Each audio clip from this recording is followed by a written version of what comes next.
Salut tout le monde, j'espère que vous avez bien dormi et que vous êtes bien reposé parce qu'aujourd'hui je vais vous parler correcteur de teint et cernes.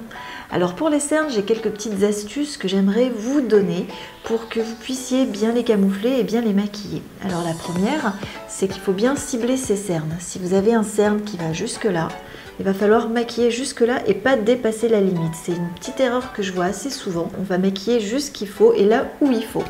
La deuxième astuce, et puis c'est là quand même la plus importante, c'est qu'il va falloir déterminer la couleur de vos cernes. Et là, on va trouver trois grosses familles de couleurs de cernes. On va trouver les cernes marron, les cernes bleutées et les cernes violacées rosées. Une fois que vous avez bien déterminé la couleur de vos cernes, il n'y aura plus qu'à choisir la couleur qui va venir les neutraliser. Alors si vous avez les cernes marron, comme la plupart des gens typés méditerranéens ou typés afro, la couleur qu'il va falloir utiliser c'est le orange. C'est the couleur qui va neutraliser le marron. J'ai une petite palette que j'utilise quasiment tous les jours au boulot. Voilà. Bon, elle n'est pas très jolie comme ça, elle ne paye pas de mine, mais elle fait super bien son boulot. Et si vous avez des cernes marron, vous mettez un de ces orangés. Et ça va les faire disparaître.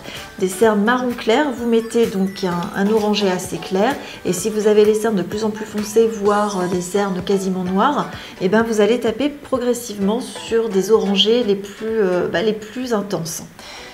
Donc ça c'est absolument une palette à avoir si vous avez les cernes marron. La deuxième couleur de cernes qu'on retrouve le plus souvent, ce sont les cernes bleues. Là, si vous avez les cernes bleutées, il va falloir trouver un correcteur de couleur jaune orangé.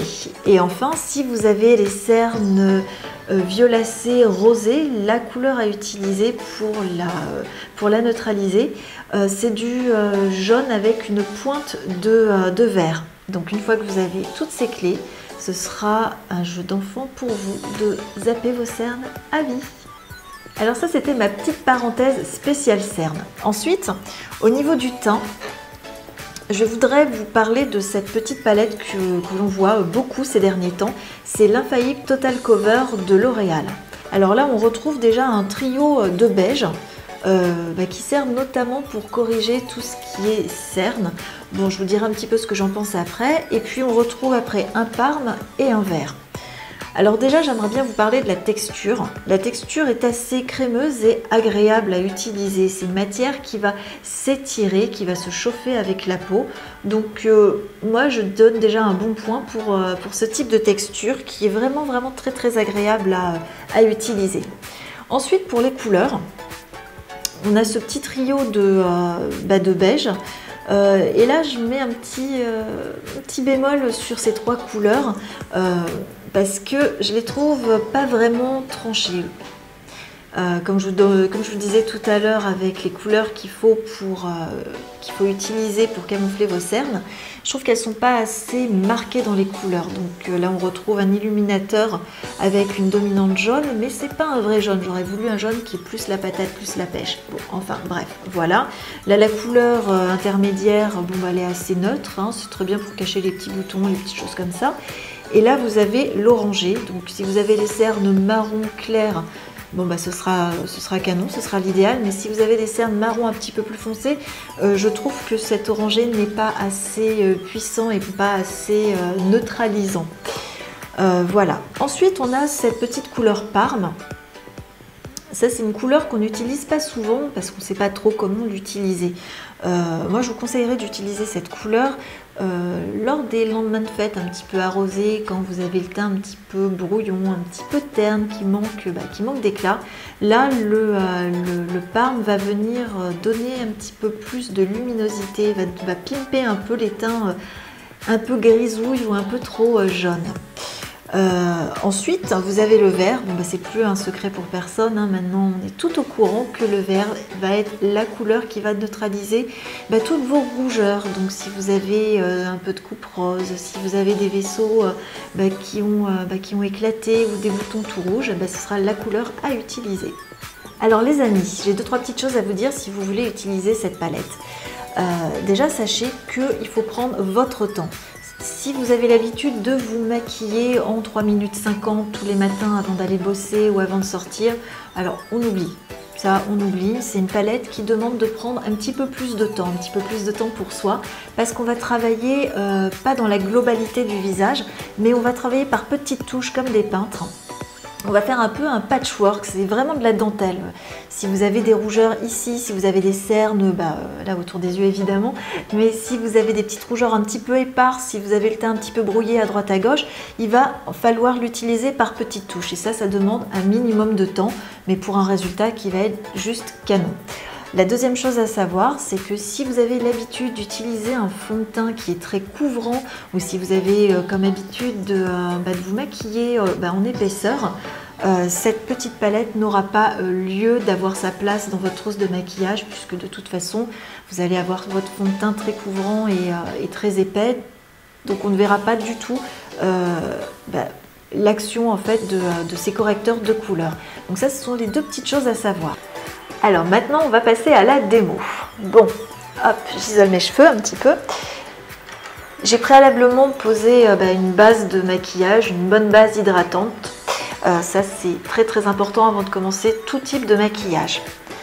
Ensuite, il faut analyser un peu son visage, dans quel état on est le matin, voilà, au réveil. Je vois que j'ai pas mal de petites rougeurs, donc je vais commencer par prendre mon verre et puis je vais aller corriger toutes ces petites rougeurs. Alors, pouf, pouf, pouf, voilà, j'en prends pas beaucoup. Comme je vous ai dit, c'est une matière qui s'étire et qui s'étale très facilement. Elle est vraiment agréable à travailler.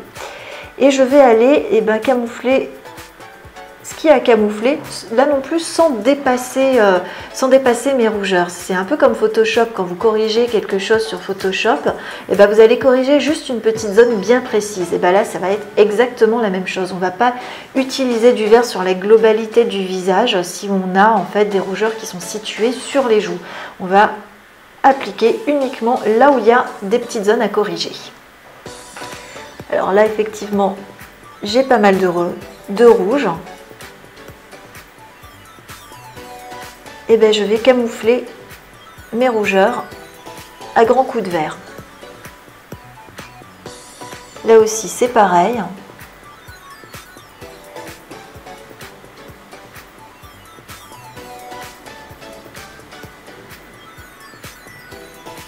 Un petit bouton là, hop, une petite touche de vert. Et là, je ne sais pas pour vous, mais moi j'ai un petit trait comme si je m'étais griffé. Je l'ai toujours eu, je pense que je l'aurai toujours. Eh bien, ça me fait une petite ligne rouge, donc j'en profite.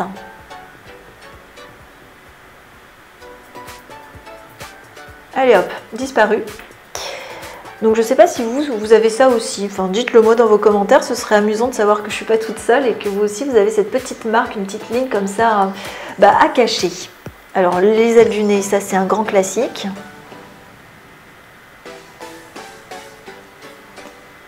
Le bout du nez, allez hop. L'aspect petit cochon, hein, on est d'accord, c'est pas très joli. Et puis je vois aussi que j'ai quelques petites rougeurs éparses au niveau du front. Donc là, je vais aller les camoufler aussi. Ensuite, avec un autre petit pinceau, je vais vous montrer comment on utilise le violet.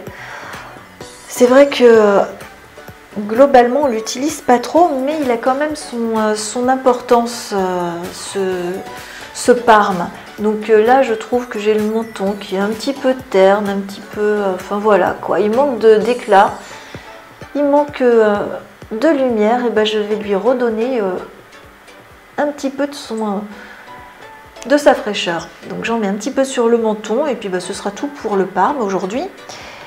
Et là, je vais maintenant déterminer mon joli contour de l'œil et voir de quelle couleur sont mes cernes et s'il y a des petites couleurs à corriger.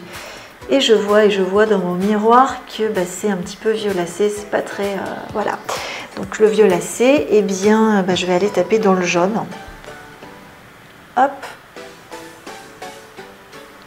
Pour aller camoufler toute la zone du contour de l'œil. Moi, je marque pas trop en fait à ce niveau, mais c'est plus au niveau de la patte doigt, du coin externe de l'œil. J'ai tendance en fait à être un petit peu violacée et même sur la paupière supérieure. Une fois que j'ai analysé tout ça, je vais pouvoir aller corriger tout ça.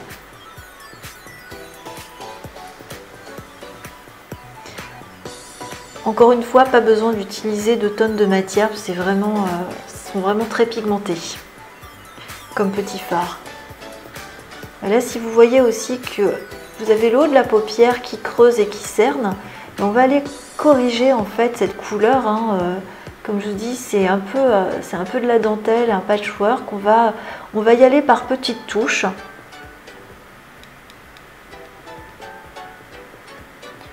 Et on va effacer tous ces petits défauts de couleur. On va les corriger. Voilà. Oups.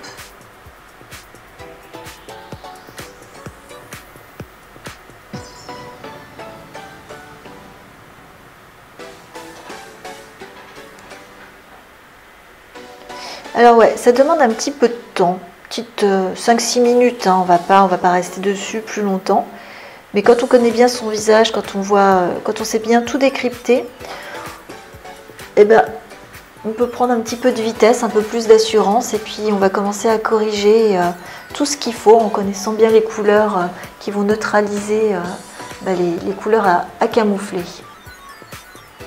Mais je pense que tous les matins, si on peut prendre 15 minutes pour se maquiller, on vaut bien ça, on le mérite quand même. C'est la moindre des choses de pouvoir se donner un petit peu de temps pour se sentir bien dans sa peau, pour se sentir belle avant de commencer une journée. Je ne sais pas ce que vous en pensez, mais je trouve que c'est quand même important de s'accorder un tout petit peu de temps.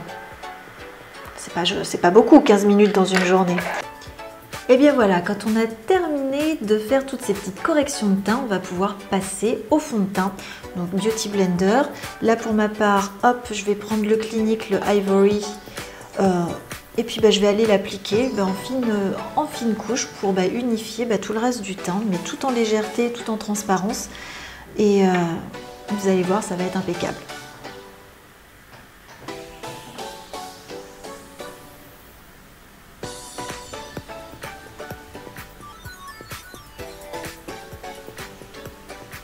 Alors le petit truc à savoir encore, c'est que quand vous mettez votre fond de teint, on ne va pas l'étirer cette fois-ci, sinon ça va enlever tous les correcteurs, toutes les corrections qu'on a fait préalablement. Donc on va venir tapoter. C'est mieux si j'enlève mes lunettes. On va venir tapoter la matière du fond de teint.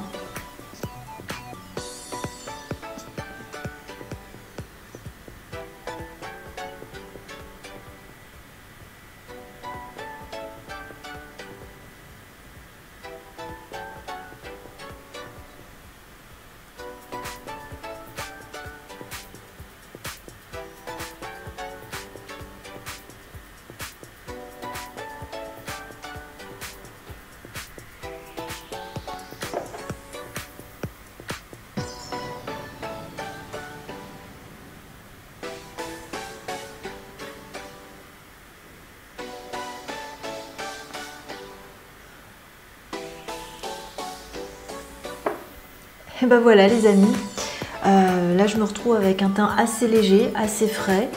Au niveau de la correction, je ne vois plus du tout en fait le vert que j'ai mis, le parme et puis le contour de l'œil. Écoutez, je suis plutôt ravie, je suis plutôt contente de ce résultat.